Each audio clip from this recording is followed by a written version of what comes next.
What if the secret to authentic content is liking who you are off camera? I like myself. That's so ridiculous to say out loud. I know, but I like myself. And so I don't want my brand to be counter to who I am, even if I might get more clicks. That's John Baldino, HR leader, speaker, and co-host of But First Coffee. We recorded this conversation live at Transform 2025, and it's one of the most honest ones I've had on this show. Overselling that every day you're going to be changing lives is unrealistic. It's a grind. I think that's okay. We talk about building trust through content, showing up without pretending, and why being real beats being performative every time. There's nothing wrong with being a worker bee. I really want to make sure people know that. It's tremendous. Not everyone can be the queen. If you've ever wondered how to stay visible and stay real, this one's for you. Hey, John. Thank you so much for being here on the show today. Thank you for asking me. It's awesome. Have you enjoyed Transform so far? It is one of my favorites. But it is. I just think it's really community-based. And so there's a lot of natural conversation that happens with people. And I enjoy that. And there's a lot of space to be able to do that, right? Yeah. So it makes it really nice to do there. So you do a lot of everything. You've been in HR for... I'm going to take that as a compliment. Keep going. Yeah. You've been in HR for 30 plus years. You're also a speaker, content creator. You have an amazing live show every week. What made you start creating content? Yeah. So background, my undergrad major was English, right? So communication minor. I like writing. So many moons ago, and I still do, write a blog. And that was a great outlet for me. But from a business standpoint, it also was really smart, to be honest, because it gave identifying themes of the kind of work that I do, kinds of values that I have in the work that I do. And so it just enables, for me, it enables organizations to sort of find out quickly what's the vibe of this person. So it was both an outlet and served sort of a marketing purpose, obviously as an entrepreneur. Through the years, I think that has changed. It's actually really interesting. The blog numbers are down, right? In our, again, not mine specific, but generally people are reading less blogs. And so the video started to be much more of the consumable media that people wanted. And that medium made sense, right? To sort of lean into a bit more. And so I've just evolved those things. In many ways, some of the video is sort of a spoken blog. Yeah, right? Instead of a written blog. And I just think it's worked out well to just be mindful of that genesis, how things have changed. You kind of touched on it a little, but other than what you mentioned, have you seen any other benefits or any other impacts, positive or negative, to creating content on your career in general? Yeah, and I feel like I'm preaching to the choir, right? Because you do such a great job and do so much content as well. I think on the negative, which is a terrible HR thing to do, start with the negative. But on the negative, I think that it is sometimes seen as influencer, celebrity. And that's unfortunate that might be sort of the first dig that some people will think of when they see all of us doing what we do. I get it, but it's unfortunate. And so I think that partly because I think there's been some folks who have done it briefly, stepped in, stepped out, stepped in, stepped out. So the inconsistency makes it feel like it's not genuine, if that makes sense. Yeah. Right? But I think much more positively, genuinely, at least my experience. I love coming to a conference, genuinely seeing people who are like, oh my gosh, your blog last week was on point. Or I saw you and Jackie do But First Coffee and I could not stop laughing, but you were totally, speaking the truth. Because we're, in many ways, while we are a dispersed community, we're a small community. And so for people to have that kind of connection in a dispersed manner, I think is really valuable. And I feel, for me, a sense of responsibility to it. And so if there is some of the negative that might come with it, I don't think it's really as much of a big deal as all the positive that I see. And true. Yeah. Yeah. And I think, like you, it's been very little negative things. It's more, I think sometimes people think that when you are a creator and all they see is you on LinkedIn, that you're not a practitioner as well. And that's so far from it, because most of us, I would say 90-ish%, a high percentage of us are still practitioners. Absolutely. Yeah, and it's funny because it's a great point, because I'm an entrepreneur, but I'm an entrepreneur who runs an HR consulting firm in the weeds of HR day to day. But if all you know of me, and I understand that this is the give and get, if all of you know of me is sort of that persona, we do this show, you write this blog, you speak at all these conferences. If that's all you know of me, then I can appreciate that it is two-dimensional. Yeah. My encouragement is always be discerning, really vet the content. Just because somebody says it doesn't mean it's true. It's like the internet. Exactly. Just because you Google it and something comes up doesn't mean it's right. I would say the same thing has to hold true, which is why, from a content standpoint, one of the things that I think is extraordinarily important is consistency and continuity. If it's a flash in the pan, and I can appreciate why people don't find that to be as valuable. If there's a thread of, I have read Baldino's blog for a dozen years, I get his voice. I hear his voice when I'm reading this.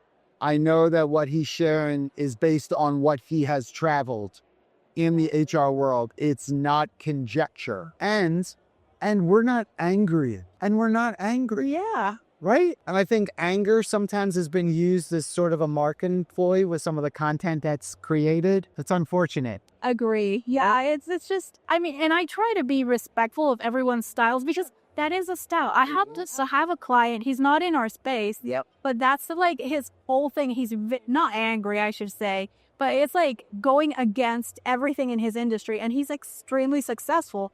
But that also, you have to do that strategically. You can't just be angry on the internet. Yes. And it's so funny you're saying this, right? Because I think part of this too is I like myself. That's so ridiculous to say out loud. I know, but I like myself. And so I don't want my brand to be counter to who I am, even if I might get more clicks or engagement. Do you know what I mean? And it would be so inauthentic for me to be the angry Baldino. And then everyone meets you and you're such a happy person that, yeah, it would be Right. To me, the biggest nightmare would be for someone to meet me at a conference and be like, oh, Right. the first thing people usually say is like, you're just like you're online. Well, how else would I be? Right. Like, Right. And your facial expression is so, oh.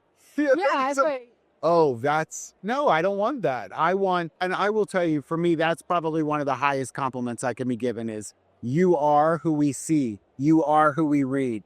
Exactly. HR leaders, we're used to being behind the scenes. Though HR is never on the forefront. Well, AI is changing these things for us because now everyone wants our opinion and everything. Yes. But we're used to being behind the scenes. And I think when I speak to people, that's a lot of why they don't necessarily want to create content, because they feel that our place is like behind the scenes. What would you say to someone who says that? Like, no, as an HR person, I just want to like stay back. I don't want to be out there. Probably two things come to mind. First, okay. Yeah. Because we do, and we need certain people to be behind the scenes and worker bees. There's nothing wrong with being a worker bee. I really want to make sure people know that. It's tremendous.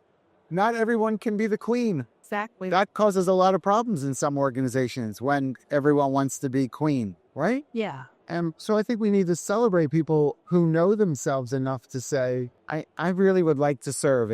I have a servant heart. I like Prima. Awesome. I don't want to make someone feel badly about that. But I would say if the reason that they're doing it is fear, so asking some good discerning questions with that person to determine if it's really personality, vibe, versus fear. I think there's wisdom in that. Fear can be because it's unknown. I've never done something like this before. I'm an introvert, so therefore I must serve behind the scenes. Well, that's actually not the same thing. Exactly. Right? So being with people in their statement and then saying, tell me more about that. Where does that come from? Have you had an experience where you tried and what happened? You know, those and really just walk people back and be like, oh my gosh, you spoke at an event once and it all went terrible. You are not alone. Let me tell you about the 10 times I've done it and it's gone terrible, but I got back up and tried, and just trying to be that encouragement to people. Do you think that, I don't know if I want to say we have a responsibility, but let's start this way. We have a perception problem with HR and TA. We really do. And I think part of what the rise of content creators in our space has done is peel back and like, hey, people, this is the type of work that we do. So I think it helps with our perception problem. Do you think that's kind of like something we should lean on, or a responsibility per se that we have of helping. Because yeah, some people are like, no, I want to stay behind the scenes, but it's like, but they also want to change the perception of HR. Yeah. Would you encourage them to start creating content? Not everyone. Okay. Yeah, it's a fair question. Not everyone, and I think we're seeing a bit of this, in my opinion, now, is that the amount of content creation that's going on can really sort of bottleneck, and you're not sure who to listen to or how much of it to listen to, or you know, this week so-and-so, next week this one, and it can become daunting. And we have to remember that the average HR practitioner, I think very confidently I can say this, does not have hours upon hours each week to just sit back and listen to us go on about everything. So if there are people, though, to come back to your question, though, if there are people that we should be an encouragement to, I like the idea of trying to do that, to start in bite-sized ways. Start in-house. Exactly. Right? Have someone do something bite-sized, 10 minutes with a small group of people. And that person, that might be terrifying to start with. Okay, be afraid and then breathe through it. And take the 20 minutes with this small group of people that you're talking about benefits with, I don't know, whatever practical thing it can be, just start with something comfortable. I don't have to tell you, okay, you've got 20 minutes to talk about the 3 criteria for picking HR technology. What? Wait, why would you do that to someone, right? Let them start with something they're familiar with. I think when we talk about content creation, people think LinkedIn, Instagram. There's a lot of content creation that you can do as a practitioner internally. And then, like, your internal comms team wants the content. They can help you, like, lean on this, work with these people. I've always felt It's the safest audience. Yes. If you and I work together in human resources in an organization and my mouth is always going, let's try to imagine that. My mouth is always going. And I turn to you and say, okay, your turn. Your firm of reference is, I'm asking you to do it just like I do it. That's not good. What I want to say is, you've got 10 minutes to talk about benefits. What do you want to talk about with these few people? What makes the most sense for you? They never fill out the enrollment form correctly. Okay, then let's start with that. Yeah, let's teach that. Amazing. So a lot of content is created really to attract talent. Let's face it. Yes, we're educating people and everything, but we're also attracting talent. What mistakes have you seen HR leaders do when they start creating content for talent attraction purposes? What a good question. I'm going to align talent attraction purpose in some ways with sales purpose, because sometimes content is created for business development as well. And I'm aligning them because in talent attraction, there's a bit of salespersonship that has to happen. You're selling company, right? To qualify talent that you want to work in your organization. I'll take that business development angle with it. I think sometimes the mistakes that are made are overselling. It isn't always wonderful to work at your company. It's just not. It's just not. It doesn't mean it's terrible. The opposite doesn't have to be what we emphasize, but there are some days I'm just doing the grind. Did I leave after 8 hours feeling like I've accomplished some things? Maybe yes. Maybe I'm like, shoot, my to-do list carried over to tomorrow, but it's a grind. I think that's okay. Overselling that every day you're going to be changing lives is unrealistic. I still remember the face of the hiring manager when I started creating videos with them. I was in-house and okay, we're going to sit down and we're going to do this video for talent attraction. I asked all the normal questions and I said, what sucks about this job? Right? We did a blooper that I shared. It was like, yeah.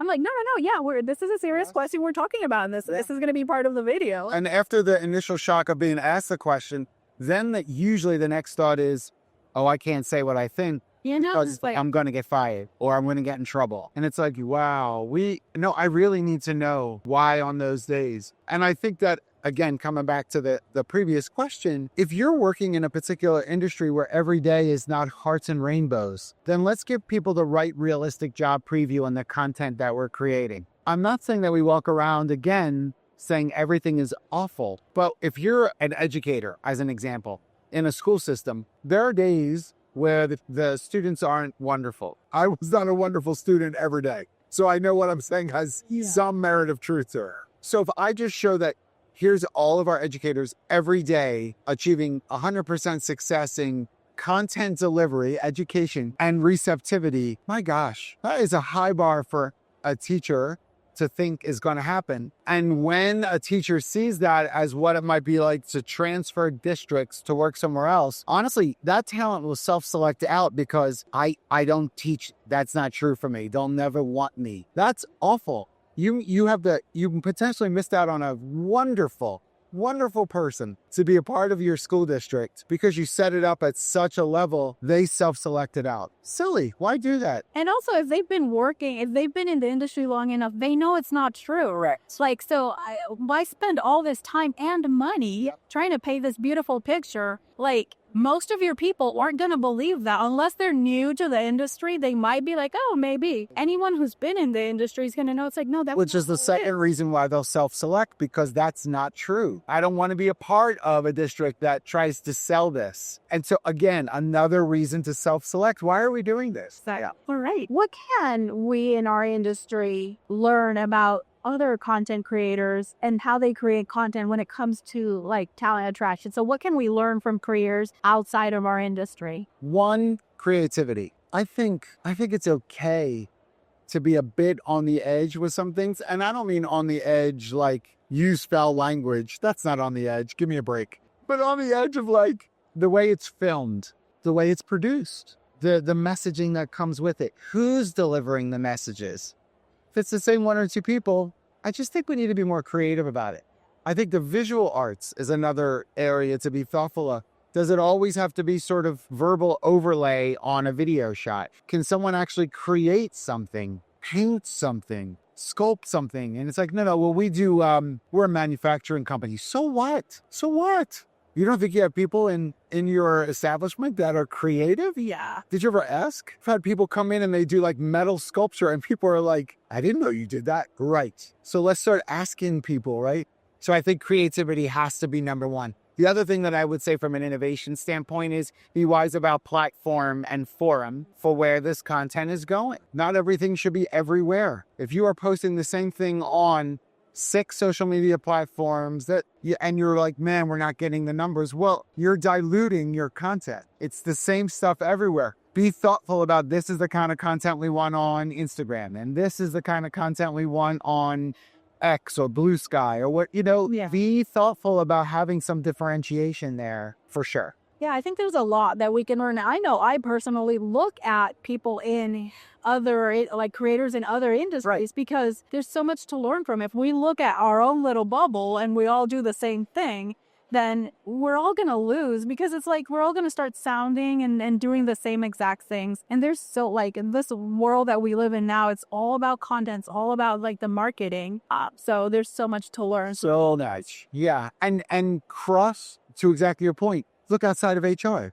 Yeah. Right? How does it happen on Twitch? How is it happening on Snapchat? And the thing is, we're trying to attract people most of us aren't trying to hire other HR people or other TA people. So why are we catering our content to what we like and how we consume? Think about the people that you're trying to attract. So the software engineers, they're not on LinkedIn. Like when I was hiring software engineers, I didn't even post on LinkedIn. Because they're harassed so much that they've all gotten off, right? I was on Twitter back on the day. Yeah, that's where they were. That's where you go hang out. So yeah, and I think that you have to also think about the audience you need. So I'll give you for example.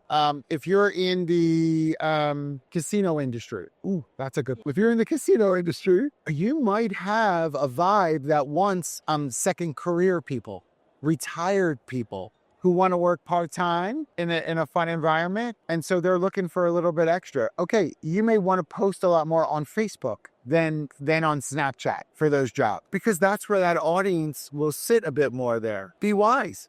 Yeah. I always say, think like a marketer. And if you don't know how to think like a marketer, talk to your marketing team. They will ask a marketer idea. That's shocking. They will sit there for hours and they'll tell you all about it. Leverage in the people that you have. I'm trying to market these jobs. Did you talk to anybody in marketing? No. It's what they do all day. It's what they do all day. And we found them. We know their strength and everything. Hire them. And then we're like, don't use them. It's like, come on. Such a good point. Yeah. So what types of content do you find that have been like the most successful for you in like attracting opportunities? Because a lot of us also do this to get speaking engagements and things like that. I'm going to come at it two different ways. One way is, in my opinion, the more authentic that you are, the more engagement that you'll have, and the more likely that it will be seen as a standout, so that conference organizers, and I will say things like there are people who, so Transform, since we're here, is a great example. So Transform has launched about 10 communities across the United States right now. There's more in other countries. They're going to launch another 10 in the next few months. That could be a great spot to start to practice some things with a smaller community, right? Yeah. And so test some things out. Don't be afraid to be authentic in those moments of, I'm going to take 15 minutes with my small community and test this thing out and get feedback from those folks, because you're being authentic. That then becomes attractive, and your own community is then going to talk to the next community to say,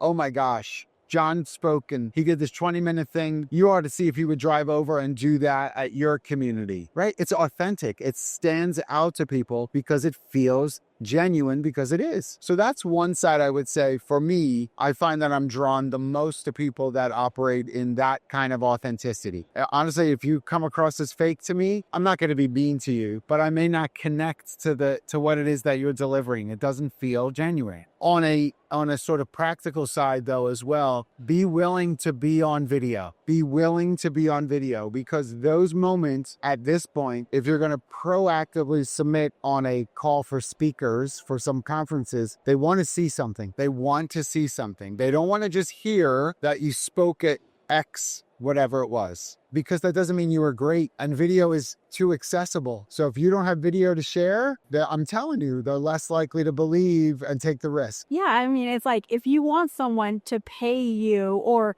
just invite you to be somewhere in person talking, you can't submit blogs and like, yeah, it's fine that you write, but they don't know how that translates to you. But a video, they can see like, oh, this is an engaging person. This is someone that I can bring to my stage. And there are people that get upset about that. I've written this blog for 20 years, and I will say, I know. It's a wonderful blog. They don't know what your presence is like, how you'll deliver that information in person. A video gives them insight into that. My wife is a writer. Okay. She's awesome. She would never want to get on stage with what she's written to deliver it. It's not her top 10. She has done it, but it's not her top 10. Okay. So just because somebody wrote it doesn't mean that a conference organizer thinks you want to deliver it. Exactly. So this has been a great conversation. I really love how you've been open and like honest, but not that I would ever think that you wouldn't be with us. And I'm sure people are going to want to like follow along and learn more about you. So where can listeners connect with you? First of all, thank you. It's very kind. Obviously, LinkedIn that you mentioned, Yeah, kind of on there a little bit. So please go to LinkedIn,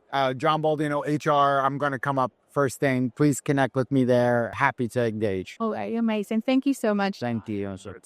Thanks again to John for joining me live at Transform and keeping it real in the best possible way. If this episode gave you something to think about or reminded you that it's okay to show up as you are, I'd love it if you share it with someone else who needs to hear it. And make sure you're following the show, because next week I'm sitting down with Trent Cotton and we're going deep into the world of AI, how it's reshaping recruiting, how to use it for content creation, and why your authentic voice still matters more than ever before. Workfluencer is produced by Perceptible Studios. Learn more about how we can help you attract, engage, and retain qualified talent at perceptiblestudios.com. If you're enjoying the Workfluencer pod, share it with someone who's changing how we talk about work, or who should be. And hey, if this episode gave you ideas or inspiration, leave us a 5-star review. Reviews help other listeners find us, and honestly, they make my day. Thanks for listening, and I'll chat with you next week.